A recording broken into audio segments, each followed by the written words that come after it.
Rotation in Guild Wars 2 PvP can be difficult to understand because the primary objective of capturing 3 nodes will require varying amounts of resources from your team to try to get as much value out of the map as possible.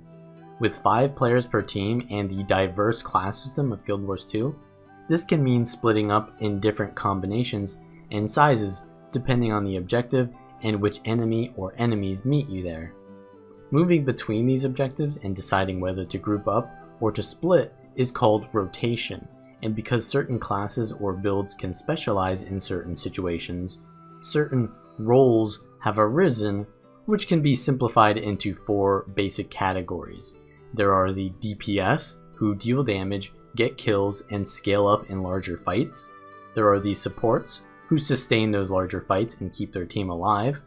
There are the duelists, who are efficient node holders that can pressure small-scale fights in 1v1s, and then there are roamers who progress the map looking to get isolated kills quickly using mobility and burst damage. Supports focus on sustaining fights and enable the other roles, more importantly the DPS, to play aggressively. In Guild Wars 2, you don't need to be a healer to be a support, but often support builds will want to heal to be optimal. You can support your allies with boons, resurrection, or even control effects. Many non-support builds can still support their allies, and some support builds can even support through non-conventional means. For the most part, a support build will sacrifice a lot of their personal survivability to provide benefits to their allies. Because of this, they scale up very well in larger fights. They sacrifice some of their own survivability that a duelist or roamer may take in stun breaks, so that they can support their allies. This makes them easy to focus alone, but hard to focus with their team around. Supports are very different from bunkers. A bunker is more selfish around their sustain, and they're not really useful in coordinated play because they're only good at standing on nodes.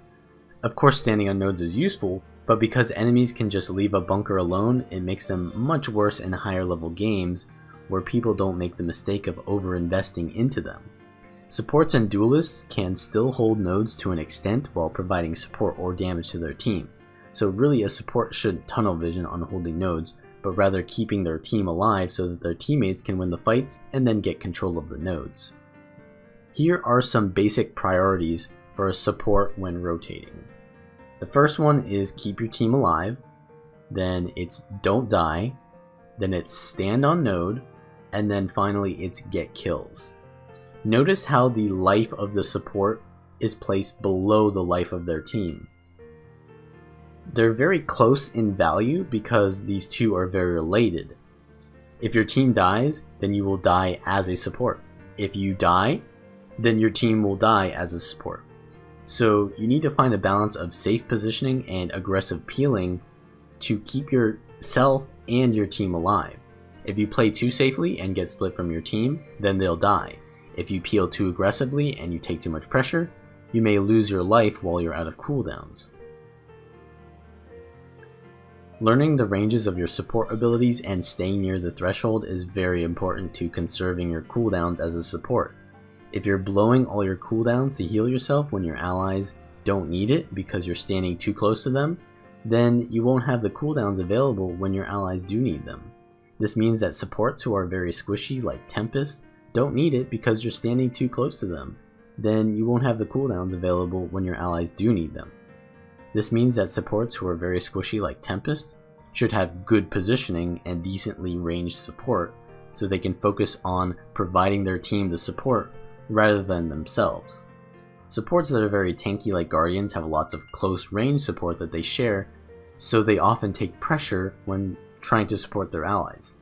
Move into range to peel for your allies when you have the cooldowns to do so, and move out when you don't.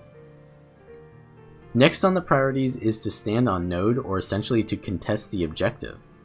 Obviously you want to be doing this if you can do so while keeping your team alive at the same time. However, in many cases, standing on the node will get you killed, so you should go for the higher priority of staying alive rather than die for the node, because then your team dies while you're dead. Also, if your team is not in range of the node so that you can support them while contesting it, get off the node. and provide your heals to them, because as mentioned before, if they die, then so will you if you're outnumbered. Once you've used all your cooldowns to keep them alive, you can actually peel for them by standing on the node. The logic in this is that if the enemy wants to contest the node while you're on it, they need to stop chasing your ally off the node.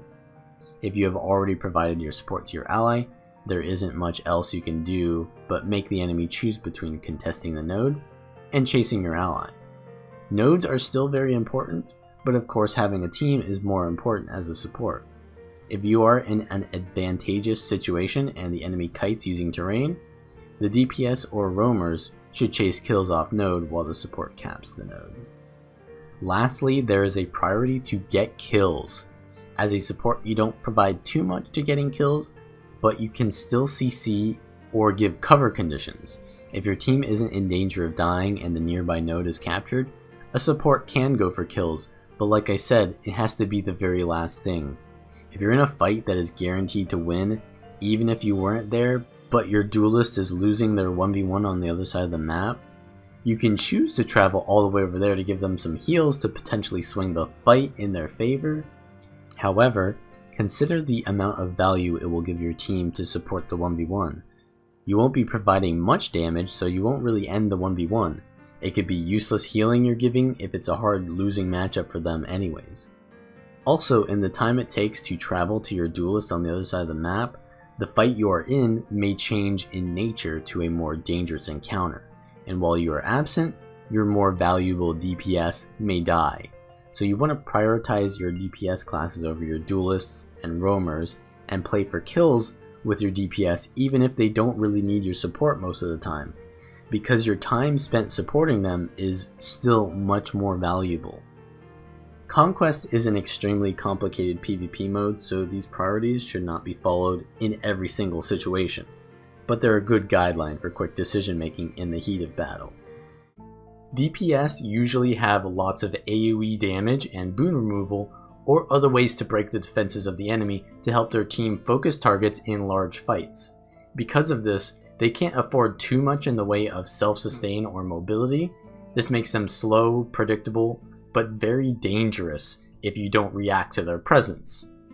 DPS is actually the easiest role to play rotationally. What I mean by this is that any place you rotate to on the map will generally give you some value, because getting kills is a good solution to most situations. If you go into a 1v1, you can still beat a support, you can beat a roamer, or you can beat another DPS. But if you rotate into a 1v1 against another duelist, however, there is much greater risk and less chance that you'll actually win. So you generally don't want to.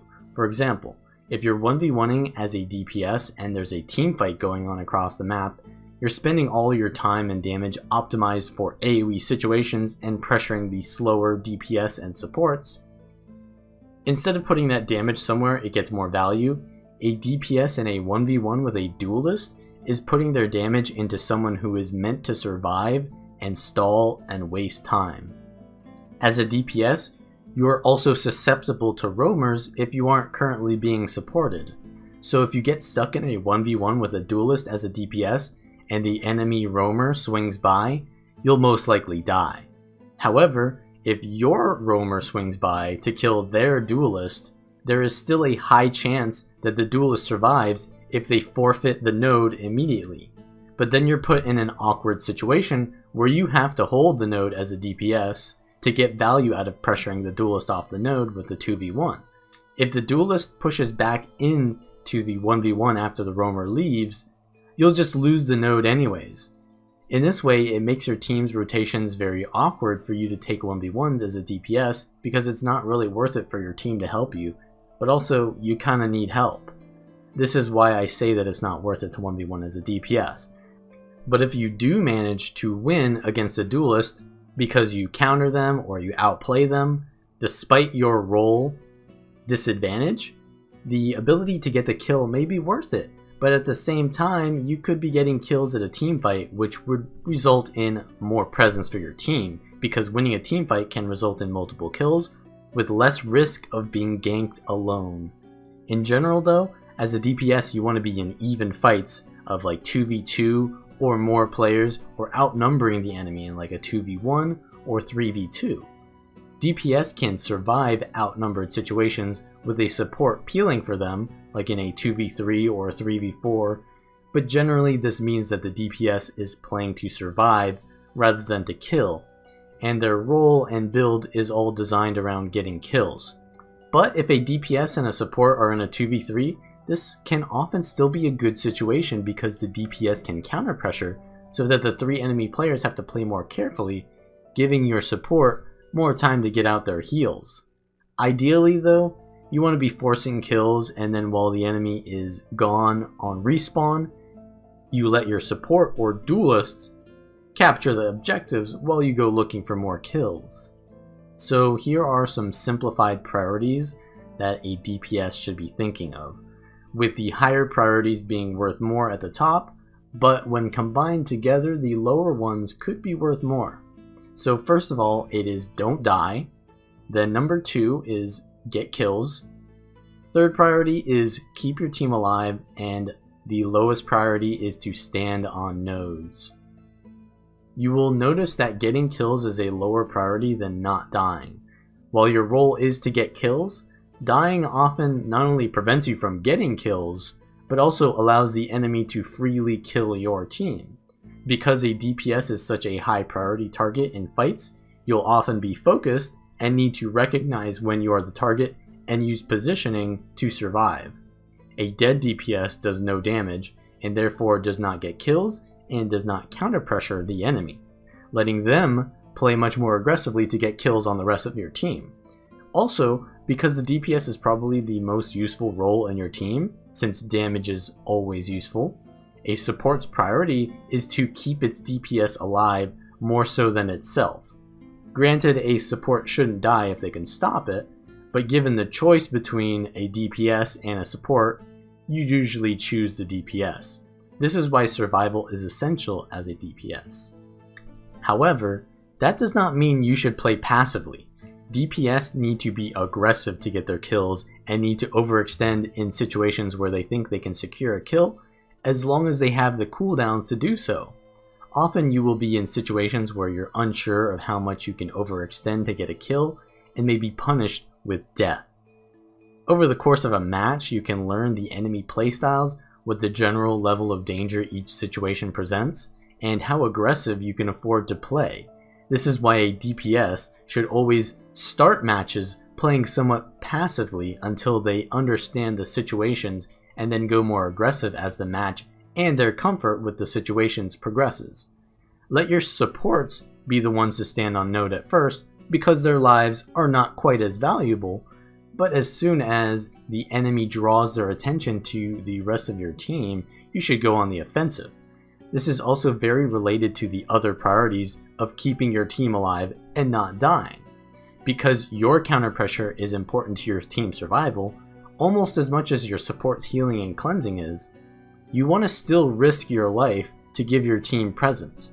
If your teammates die because you're valuing your life too much, then you'll follow suit because you're now outnumbered and don't have the support of your team. So your life and your team's life are very intertwined. But since you have more control over whether you die or not, focus on your survival first. Lastly, there is the priority of standing on nodes, because you want to be getting advantages out of the kills you get, and it is much easier to get kills when the enemy is outnumbered since they have less support or less counter pressure. The last thing a DPS should do is stand on node. It's a waste of the advantages they gain from winning the objective. Even though a duelist and a support should probably capture nodes before a DPS does, a roamer is even lower priority to capture nodes than a DPS. This is because DPS are usually slower than roamers, so a roamer gets more value out of moving out and making plays around the map. And since roamers are also very aggressively oriented, they can often get just as much done where a DPS would, especially if they're in an advantageous situation after a winning fight. But those situations really aren't that difficult to play around anyway since you're already winning. The real question is, how should a DPS rotate after losing a fight? If you're leaving a fight that is lost, it means your team most likely has some of its players on respawn, which means they'll be near the home node. or the one closest to their spawn. It is usually best to regroup around your home node as a DPS because that is where your team can provide you with reinforcements fastest. Going to the far node, or the node closest to the enemy spawn point, is extremely dangerous because as a DPS, you lack the mobility to really escape if their team decides to regroup at their home node. You can end up dying and staggering your team. A team is staggered in the context of Guild Wars 2 PvP essentially when that team is delayed the ability to regroup because different allies die at separate times. While one person is dead on your team, you're essentially 4 players on the map. If the enemy team pushes in 5 players into your remaining 4, you will be at a big disadvantage and could lose more members of your team. If right as your 5th member respawns you lose another member because you're outnumbered, then you're still 4v5 because now your team's regroup has been staggered. It is usually the job of a duelist or roamer to split the enemy team to allow easier regroups, but a DPS can play very safely to prevent being staggered in these situations by going towards their home or even to their spawn. If there are no potential places where you can get a kill on the map, it is better to just regroup after losing a fight. Also, this idea of staggering the enemy is the same reason why you want to play aggressive as a DPS rather than just capturing nodes. But if there is no one better to capture a node, then you should do it. Because all it takes to capture an objective is 1 player, this is the most efficient amount of players to place at that objective. But if you put a support by themselves, alone, they won't have the damage to kill and progress the objective. If you put a DPS alone, they'll be vulnerable to ganks and unfavorable matchups. And if a roamer goes there alone, they'll be stuck in one place when they would rather be moving around to many places. So the best kind of build to go alone with is one that has a lot of survivability to suffer bad matchups or to stall if the enemy sends multiple players there for that objective. It will also need to be a build that can score a kill and win the objective and do both of those while staying in the general vicinity of that objective, or in other words, without needing to move too much. For this reason, 1v1ers or duelists usually are melee oriented or have options to do both range and melee. They can put out a lot of pressure to enemies while contesting nodes or objectives to gain control of them, while being constrained within the bounds of a node. Duelists love to be outnumbered because they have the most survivability out of all roles, and in a lot of ways they can deal more damage if they're outnumbered. They don't need a support with them, and often they prefer to be away from their support because they don't need that help if the support is helping to win other fights across the map. And they can hold a 1v2 or 1v3 without dying.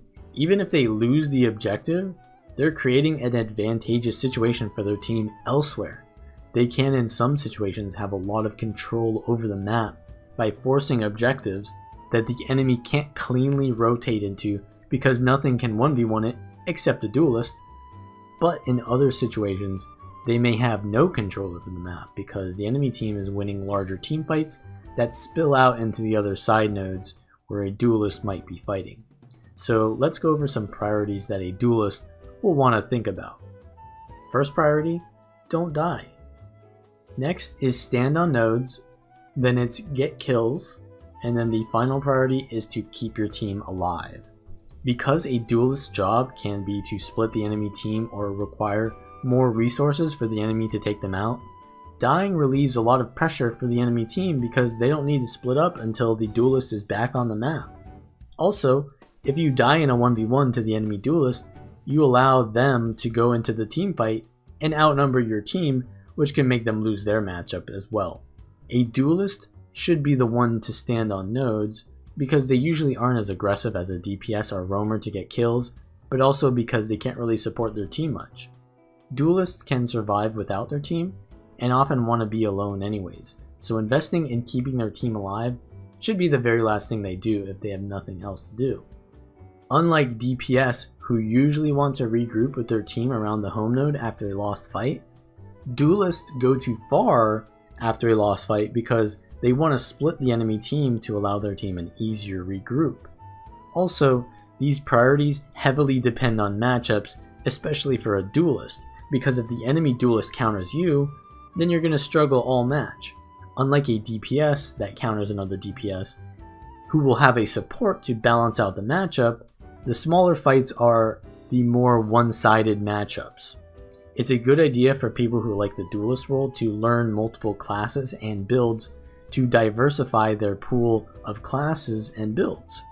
For example, you see the enemy Duelist as a Scrapper, you go Spellbreaker.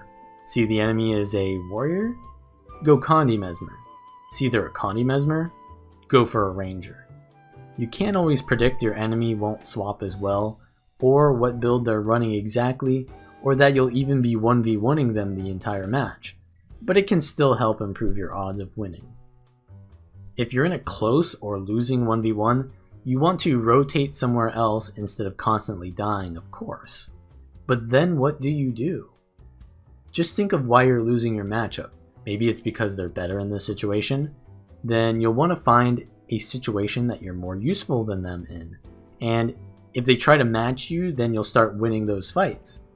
If you have more mobility than the Duelist that is countering you, then adopt a more roamer-oriented playstyle and try to create momentum around the map before they can.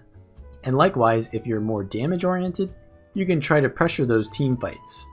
This also applies to teams that are losing team fights. If they can't win big engagements, they should try to split up and create different matchups for their team. A Duelist can alleviate the worst matchups for their team by going towards the middle node and letting their team fight split up into a 2-player group of DPS and support that can go to the far node, while the Duelist tries to survive at middle outnumbered, and the roamer tries to split the enemy team even further with quick rotations. This is called playing sides. This requires a lot more coordination than just bashing your head into the same 1v1 over and over. But a good Duelist must be aware of their entire team to be able to rotate properly. Your final priority should be to keep your team alive, but this is more specifically to watch the back node. You want to provide some presence to your team if you already won your duel so that they also don't lose their matchup at middle. If you can't provide much, it is better than nothing if you can provide the slightest amount of counter pressure or support. However, in doing so, you don't want to let anyone slip by and decapture the node you just won. So while you're providing presence to your team, you're essentially watching the node, using your camera and map to be as aware as you can. You want to keep tabs on numbers. So if you look at your map, you can see where all visible players are at. If you don't see 5 players on the map, then it's possible they could be decapturing you. After all, it's easier for a Duelist to hold a node than it is to assault one. 15 seconds after you fully kill a player, they will respawn, and you can see right above your map if anyone has recently died. Using this knowledge, you can know what players are coming from their spawn area, and you can either prepare to be harassed by respawns, or you can head back to defend a node after giving your team a little presence. Rather than reacting to a node you lost, you can be prepared to defend it for a good amount of value. If we assume that both teams have a Duelist and each team is stuck in a team fight at middle and each Duelist has captured their home node, should the Duelists go to middle? Should they trade nodes with each other? Should they fight? If so, whose node do they fight on? If I'm more mobile, then I'll want to trade nodes without fighting because I can get more done that way. If I'm a slower Duelist, I'll want to fight on node. If I'm more aggressive, I'll want to fight on their node. This leads to sub-roles. Within the role of Duelist, there are 2 types of Duelists. There are Bruisers, who are more aggressive Duelists who usually win 1v1s by killing the other Duelist. They also have lots of kill potential because of CC or the ability to chase. These are usually Warriors, Hollowsmiths, Mesmers. Then there are Bunkers who try to whittle down their enemies to pressure them off the node so that they can capture it and then survive in a favorable situation. These are usually Rangers, Scrappers, and Elementalists. While I said that Warriors counter Engineers, they also counter Rangers. Rangers and Engineers have the ability to deal range damage, so they can enter teamfights without getting hit by all the conditions and CC flying around in teamfights. Warriors may beat Rangers and Engineers on node in a 1v1, but they wouldn't provide as much as in a teamfight. Likewise, a warrior can play around this by, instead of following them into a larger fight, they can stay on the fringes of the map, capturing the side nodes or going for secondary objectives. Yes, your team may lose their fight faster if you don't match your duelist, but if you lose it anyway, you could have gotten more out of it if you just gone somewhere else. In this way, matchups are all about understanding the trade-offs of rotations, not just knowing how to kill them in a 1v1. Roamers mostly focus on ganking or providing kills for their team so their teammates can secure objectives much more easily. They have burst damage and mobility to get the job done quickly and efficiently, and if things go poorly, they usually can escape and get things done elsewhere instead of dying. Unlike supports and duelists, they cannot sustain fights very long. They gain their sustain mostly through avoidance and positioning rather than through healing and mitigation. For this reason, they usually can't take a lot of focus. They have decent odds of winning a 1v1 against a DPS or a support, but against a duelist, they'll struggle because roamers must kite off the node to survive, so they'll eventually give up the cap the longer the fight goes on, and a duelist will be able to waste the time of the roamer while holding the node.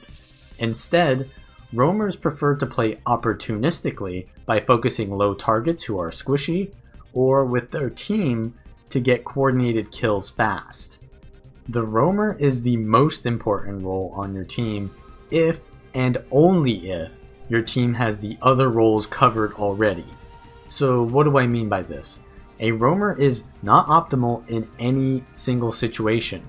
If you are 1v1ing, it would be better to have a duelist. Trying to get the enemy off a node? DPS. Trying to win a team fight? DPS or support. Trying to hold a node? Support or duelist. In almost every situation, it would be better to have another role. However, roamers get things done faster and can often perform multiple jobs in the same amount of time that the other classes perform one. In other words, roamers are the best for finishing or securing kills or objectives. They're like having a 6th player even though you only have 5, because they can respond to the needs of your team so quickly and be in so many places around the map.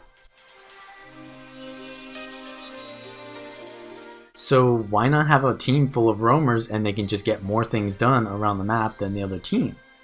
It's not that easy to do.